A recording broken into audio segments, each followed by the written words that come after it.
사람들은 그들 자신이 걸어가는 길이 형통하기를 원하고 잘 열리기를 원합니다.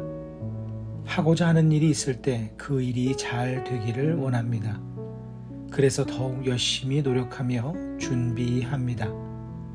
많은 시간과 에너지를 들여 그들 자신의 길을 더 형통하게 만들기 위해 준비합니다. 그런데 그럼에도 불구하고 모든 일들이 자신이 원하는 대로 열리는 것은 아닙니다. 형통하다가도 그렇지 않을 때가 있고 열렸다가도 닫히는 때가 있습니다. 내가 소망하고 계획한다고 모든 일이 잘 풀리는 것은 아닙니다. 우리가 우리의 삶의 길을 열기 위한 노력을 할 필요가 없다는 것이 아니라 사람이 하는 일에는 늘 한계가 있음을 인정해야 한다는 것입니다.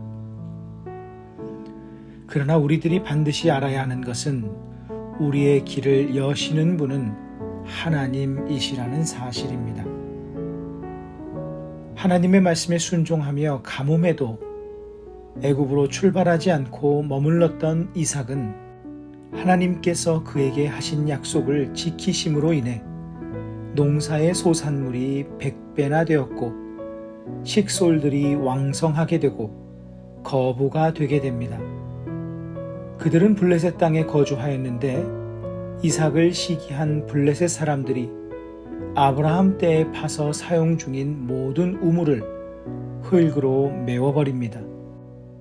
결국 이삭은 그 땅에서 추방을 당합니다. 그래서 장소를 옮겨 우물을 팠는데 무작정 판 우물이 셈의 근원과 연결되어 있었습니다.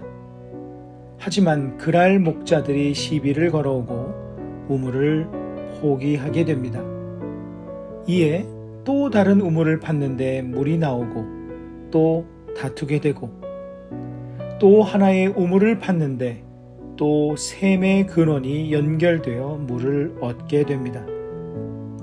이에 이삭은 이렇게 선포하며 고백합니다. 여호와께서 우리를 위하여 넓게 하셨으니 이 땅에서 우리가 번성하리로다. 이삭이 순종의 삶을 선택할 때 하나님께서는 그의 길을 열어주실 것을 약속하셨습니다. 그리고 그 약속을 따라 그의 길을 열어주셨습니다. 그의 번성함을 시기하는 블레셋 사람들이 비록 이삭의 우물을 막고 빼앗고 이삭도 내어주고 다투는 시간들이 있었지만 이삭이 가는 곳마다 셈의 근원이 터지고 중동 지방에서 생명의 젖줄과 같은 물의 공급이 끊어지지 않았습니다. 아무리 사람들이 이삭의 길을 막으려 해도 하나님께서 길을 여시니 닫을 자가 없었던 것입니다. 하나님은 열면 닫을 사람이 없고 닫으면 열 사람이 없는 분이십니다. 이는 하나님을 거슬러 이길 사람이 없다는 것입니다. 그러므로 우리가 주님의 편에 서고 순종의 삶을 살고 주님과 동행하는 삶이 그만큼 중요합니다.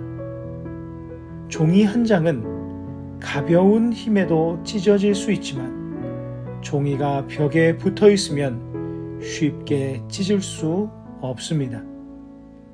우리의 삶이 주님의 손에 붙들리고 주님께서 우리의 길을 여실 때 그 길을 막아서고 닫을 수 있는 사람은 아무도 없습니다.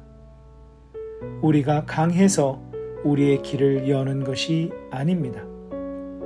우리가 준비되어서 우리의 목표를 이룰 수 있는 것이 아닙니다. 전능하신 하나님께서 우리의 길을 준비하시기에 우리의 길을 열어주시기에 우리가 그 길을 걸어갈 수 있는 것입니다. 오늘 말씀을 기억하며 기도하는 시간을 가지십니다.